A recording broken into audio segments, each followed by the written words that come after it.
Et bonjour YouTube, comment allez-vous? Moi c'est Fred, toujours enseignant de la conduite comme d'habitude. Aujourd'hui on se retrouve pour la série 10 des questions du Code de la route 2025 que je réalise en live. Donc je vais la découper comme toutes les semaines en 4 parties. Questions de 1 à 10, de 11 à 20, de 21 à 30 et de 31 à 40, de façon à ce que vous puissiez regarder des petites vidéos de 10 minutes tranquilles tous les 2 jours sur mon YouTube. Donc là je suis en direct sur Twitch, donc vous pouvez venir faire les séries en live le dimanche sur la chaîne Twitch Fred Auto École. Donc on est parti tout de suite avec la question numéro 1. Donc, dans les rues à sens unique, des cyclistes peuvent circuler à contresens. Donc si je rencontre le panneau 1, oui réponse A, non réponse B. Si je rencontre le panneau 2, oui réponse C, non réponse D.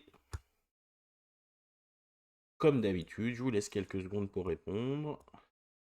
Je gère mes choses à côté en même temps. Et je donne les réponses. Alors, est-ce que les cyclistes peuvent circuler à contresens? Donc, panneau 1, oui, c'est un panneau qui annonce un sens unique avec des cyclistes qui peuvent arriver dans l'autre sens. Et donc là, sur le panneau 2, bah oui, en fait, c'est un panneau qui nous annonce une zone de rencontre. Les cyclistes peuvent arriver également dans l'autre sens. Réponse A et C. Question 2. Un médicament présentant ce pictogramme sur l'emballage. Celui-là. Alors, présente des risques pour la conduite. Oui, réponse A. Non, réponse B. Est vendu uniquement sur ordonnance. Oui, réponse C. Non, réponse D.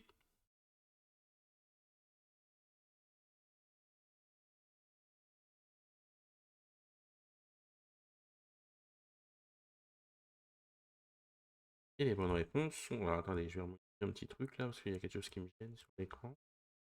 Tac, tac.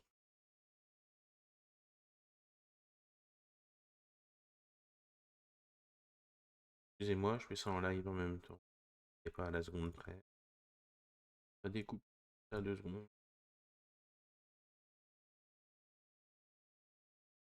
Allez, ça ira très bien comme ça pour aujourd'hui. Et donc les réponses, c'est est-ce que ça présente des risques pour la conduite? Oui. Donc on voit bien que je suis un humain, que je suis pas un robot nul comme toutes les vidéos que vous pouvez voir sur internet. Ok. On est en direct. Et voilà. Elle est vendue uniquement sur ordonnance? Non, pas spécialement. Les médicaments qui provoquent de la somnolence, etc., ne sont pas spécialement vendus sur ordonnance. Donc il faut faire très attention quand vous prenez des médicaments avant de conduire. Donc il existe 3 pictogrammes, hein, les jaunes niveau 1, les oranges et les rouges niveau 3. Question 3. Pendant la saison hivernale, ce panneau A me conseille d'avoir les chaînes ou des pneus neige. B m'oblige à avoir des chaînes ou des pneus neige. Donc celui-là.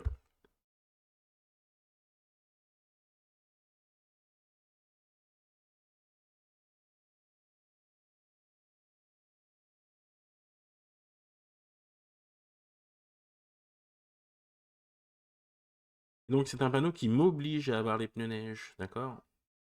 Ou des chaînes. Une obligation à partir de ce panneau-là, dans toute la zone. Donc certains départements ont mis en place les zones obligatoires disposant d'équipements spéciaux entre le 1er novembre et le 31 mars. Question 4. La deuxième année du permis probatoire, sans commettre d'infraction. Je dispose 9 points si j'ai suivi une formation AAC, donc ce qui veut dire conduite accompagnée. Oui, réponse A, non, réponse B. Si j'ai fait de la conduite supervisée. Oui, réponse C, non, réponse D.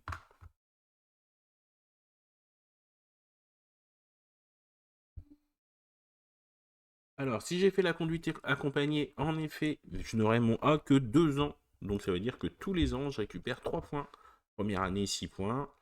Dès que j'ai passé un an, j'ai 9 points. Dès que j'ai passé 2 ans, j'ai 12 points. Et j'ai plus besoin du A et j'ai mes 12 points. Par contre, la conduite supervisée, non. La conduite supervisée, c'est juste en fait pour vous aider, soit quand vous avez, malheureusement... non, les pneus 4 saisons, ça peut pas remplacer les pneus neige. Dans certains endroits, c'est obligatoire pneus neige. Excuse-moi, chef, je réponds à la question d'avant. Et si j'ai fait la conduite supervisée, eh ben non, en fait la conduite supervisée c'est juste pour vous aider. Alors des fois parce que les délais d'attente en ce moment sont interminables pour avoir des places de permis.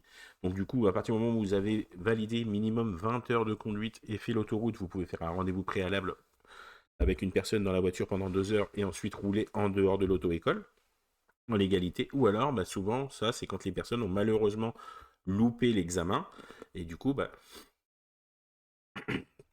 on leur propose cette alternative pour qu'ils puissent rouler en attendant, au lieu de remettre des heures et des heures et des heures, bah, toutes les semaines ou tous les 15 jours, pendant le temps qu'ils puissent retrouver une place de permis.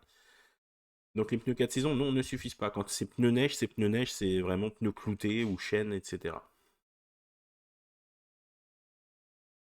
Question 5.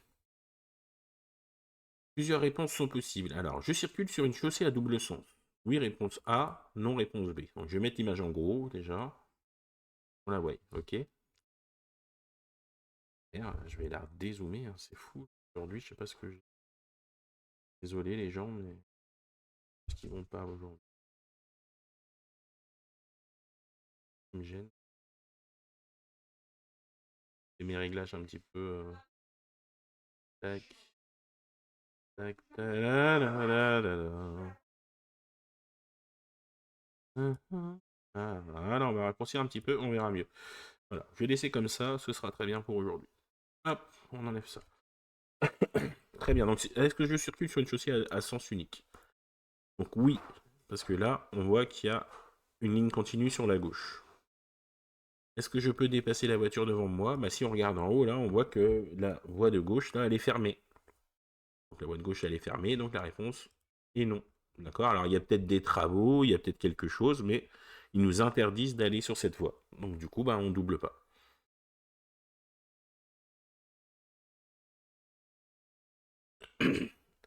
Question 6. Certains écrous pour dévisser une roue nécessitent un outil spécial. Oui, réponse A. Non, réponse B.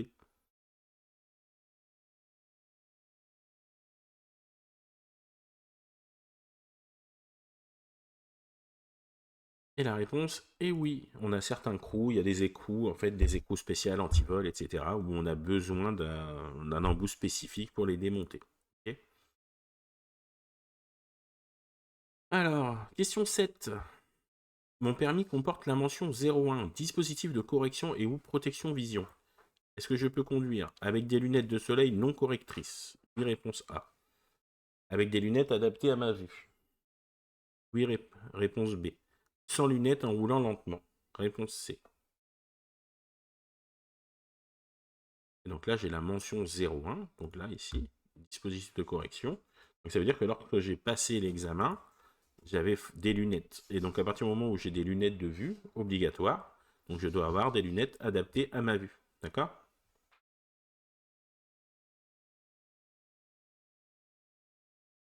Question 8. Dans un embouteillage, la consommation de carburant est multipliée par 2. Oui, réponse A. Non, réponse B. Il est préférable de couper le moteur lors des arrêts prolongés. Oui, réponse C. Non, réponse D.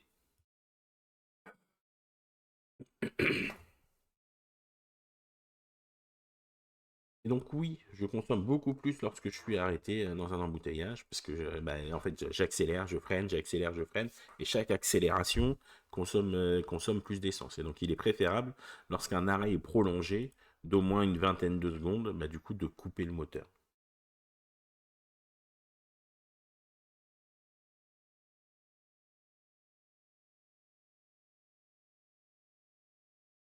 Tac.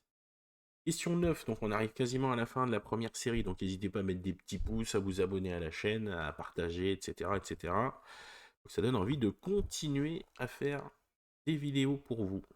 Et venez surtout le dimanche, venez sur Twitch, hein, comme ça on fait ça en direct et vous pouvez donner vos réponses en même temps sur le chat. Désolé, en plus je suis malade, donc super. Donc il est 20h. Cette signalisation m'interdit de m'engager dans le cas numéro 1. Oui, réponse A. Non, réponse B.